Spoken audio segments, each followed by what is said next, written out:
This thing has been sliced and diced. You've been getting more irritable, true story, as we get close to the game for two reasons. One, hey, it's what you do. Go with your strength. Two, the number of people picking the Utes, not in the second 10, but in the top 10, or picking them to go to the playoffs has been escalating. Is it too much? Hopes too high? Who cares about that? Because I think if it sets up right, I really like Hawaii to win the Little League World Series because I've been watching them and the defense on the right side of the infield that they have. Yeah. It's really, kid can go in the hole at 5.5, make that throw, and the second baseman, boom, he gets the ball, it's gone. It's like a coconut in the islands, just out of here, man. It's amazing to think. So you're craving college football is really what you're telling us with that something, story. My gosh. There's nothing going on. I got bad news. Well, it's going to be good news for you, but I decided here right now tonight, I'm taking the next week off of radio. Oh, really? Yeah. That's it? I mean, let's get another national guy on and tell us how great the Utes are. Yes, yeah. And they're getting greater. And can the Cougars find a way to win 7 or 8 games? And can Gary Anderson recapture the magic that he had in 2012? Oh, Maron, please. I decided that they need to cut the number of practices in half. Do we really need 25 practices before they play a game? I actually got quizzed about that Saturday. It's a joke. Get on with it already. My goodness. He wanted NFL-type scrimmages or preseason games. Well, I mean, they already have that in game 1, but, you know, just move that up a little bit. Well, not this year. Yeah, they do.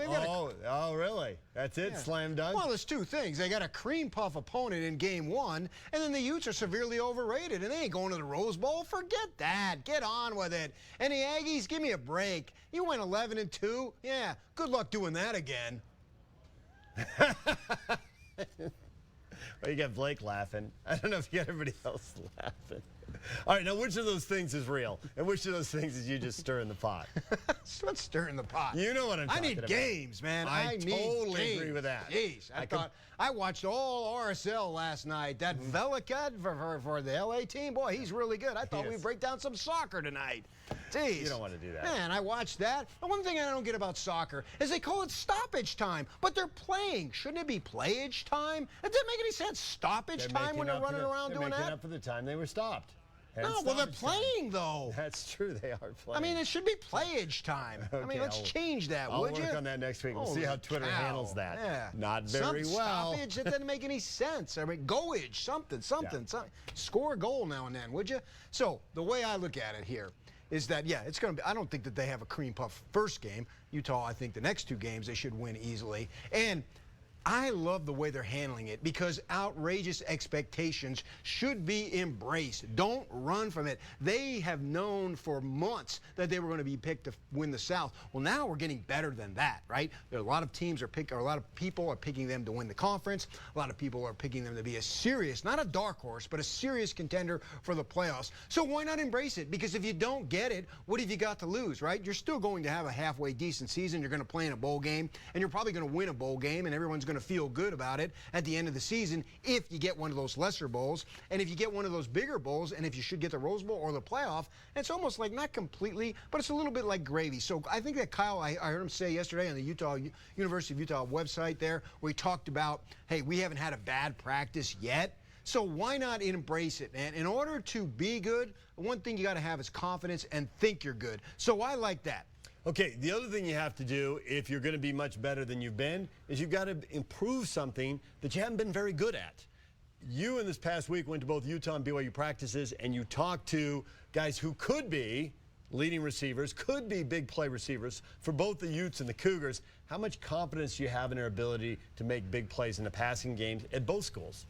Yeah, I don't know that I have the utmost confidence that they're going to make plays all over the field through the pass game. I'm not ready to say that yet. What they do have, in the case of Utah, you have an experienced quarterback who is embracing the offense that Andy Ludwig is going to put in. And Andy Ludwig is going to put in the best offense that Tyler Huntley has had since he's been at Utah, or at least since he's been a starter, which obviously this is going to be his 3rd year. They're going to tailor that offense around what he does best and minimize his opportunities to get hit in the run game because they know they've got good running backs there. And so they'll use the pass game effectively. Will it be big play?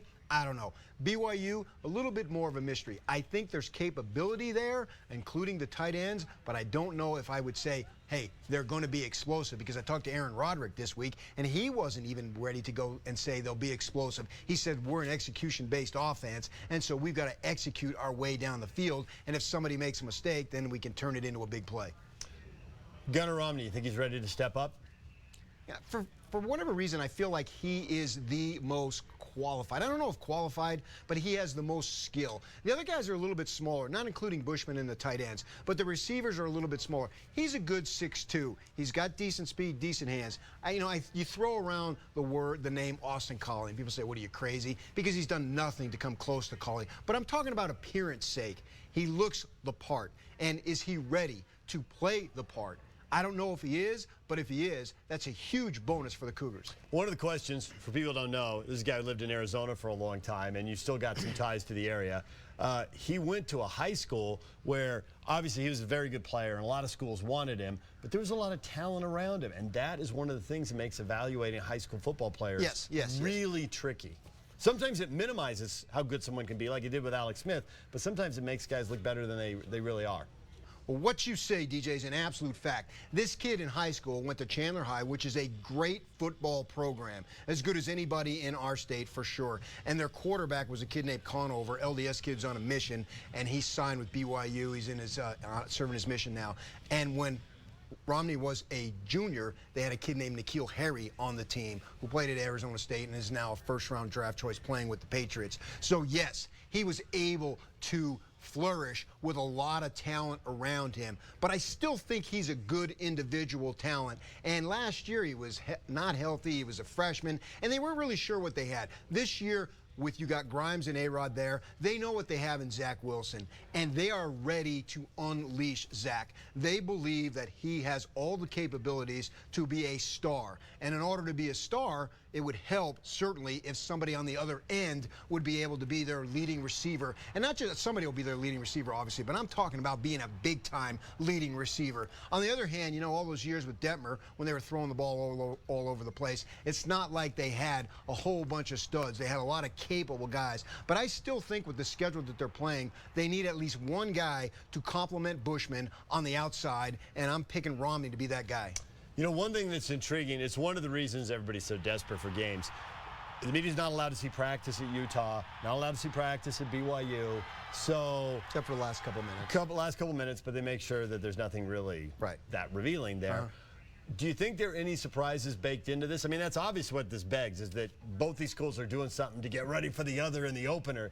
Do you think there's something to that? Or you're doing everything you can and coaches close practices because it's what they do and it doesn't mean anything in the game? Well, I don't think this far along that you can have that many surprises. Although speaking to the BYU coaches, they are certainly aware that Utah has changed its policy this year, and they told me, well, we know that they're trying to keep the offense under wraps. So I think it'll look different. It won't be as spread, and that's coming for some Utah coaches that I've been able to talk to over the last couple weeks. Troy Taylor wanted more of the spread. Ludwig isn't going to do that. But I think when it gets down to it, are our guys able to out-execute your guys? Are our guys able to make the play? Because even though we don't necessarily think that you know what's coming, at some point, do you have better athletes? That's why we're favoring Utah, because it looks like they have better athletes. For BYU, yeah, I get it. This is a big-time game for them, and it can really, really set the tone. If they should lose, I don't think it ruins their season, but if they should win, it certainly sets the tone. So they want to close things down. If for no other reason, then wait a second, you're doing it too. There's that. Yeah. All right, more of this coming up this week. PK may or may not be there. You'll have to tune in to find out. I'll be there. 97.5 at 1280 The Zone. We'll see you then.